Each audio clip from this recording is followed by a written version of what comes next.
Xogayaha difaaca Mareykanka Lloyd Austin ayaa ku tilmaamay hadaladii dhawaan ka soo yeeray Ruushka ee ku saabsan suurtagalnimada adeegsiga hubkeeda nukliyeerka mid halis ah oo aan waxtar lahayn. Qofna ma rabo in uu arko dagaal nukliyeer ah oo qofna uusan ku guuleysan karin. Markaan wax qabsanayno waxaan had iyo jeer maskaxda ku haynaa inaan hubino inaan helno dheelitirka saxda ah. Waxaan qaadanaynaa habka saxda ah. Austin ayaa u sheegay wariyaasha shir jiraa'id oo ku qabtay Ramstein Air Base ee Jarmalka. Mar walba waxaa jirta suurtagalnimo ah in dhowr arrimood ay dhici karaan, laakiin mar kale waxaan u malaynayaa inay tahay wax aan waxtar lahayn oo khatar ah in la jibiyo safarada iyo mala-awaalka ku saabsan isticmaalka hubka nukliyeerka.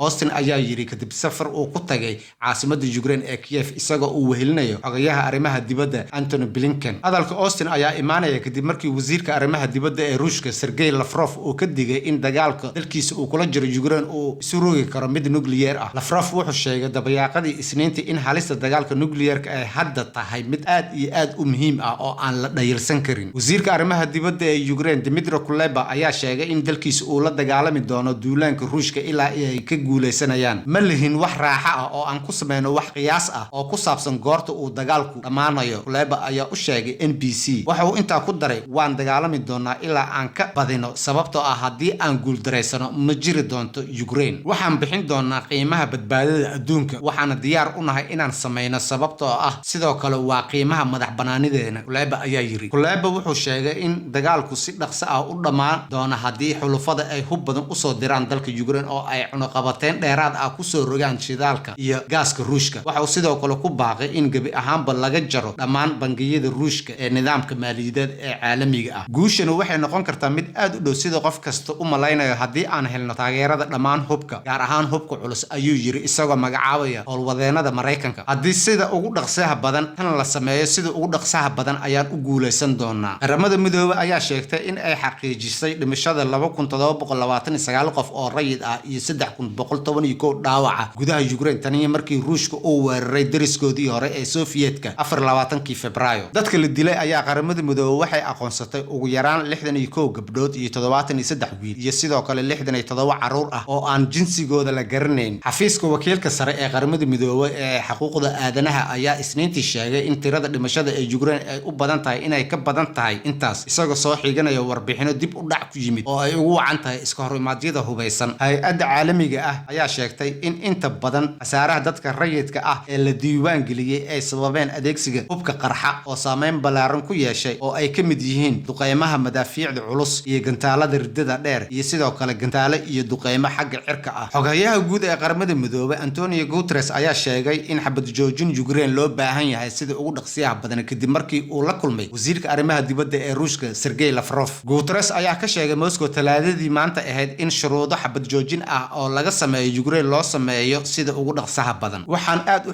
xiiseynaynaa inaan helno habab si aan u abuurno shuruudo wada hadal wax ku ool ah, inaan abuurno shuruudo xabad joojin sida ugu dhaqsaha badan, inaan abuurno shuruudo xal nabadeed. Guterres ayaa ka sheegay kulan uu la yeeshay Lavrov. Gelinkii dambe ee maanta ayaa lagu wadaa inuu la kulmo madaxweynaha Ruushka Vladimir Putin. Wasiirka arrimaha dibadda ee Ruushka Sergey Lavrov ayaa sheegay in xukuumadda Moscow ay diyaar u tahay in ay Qaramada Midoobay kala shaqeyso sidii loo caawin lahaa dadka rayidka ah ee ku nool dalka Ukraine, halkaas oo Ruushka uu muddo 2 bilood ah ka waday howlgallo military. Hadafkeenu ugu horeyn waa inaan ilaalino dadka rayidka ah. Halkan waxaan diyaar u nahay inaan la shaqeyno asxaabta ka socota Qaramada Midoobay si loo yareeyo dhibaatada dadka rayidka ah. Lavrov ayaa sidaas ku sheegay shir jiraa'id oo uu la yeeshay xogayaha guud ee Qaramada Midoobay Antonio Guterres oo booqasho ku joogay Ruushka, balse wuxuu meesha ka saaray soo jeedinta Kiev ee ah in wada hadal nabadeed lagu qabto Mariupol. Wuxuuna sheegay in ay goor hore ahayd in laga hadlo cidda dhexdhexaadinaysa wada xaajood kasta. Waxa uu sidoo kale sheegay in Ruushka ay ka go'an tahay in xal diblomaasiyadeed laga gaaro wada hadal ku saabsan Ukraine. Maxkamad ku taala Ruushka ayaa ku ganaaxday milkiilaha Wikimedia Foundation lacag 2 milyan oo ruble oo u dhiganta $26,900 kadib markii uusan ka tirtirin page-kiisa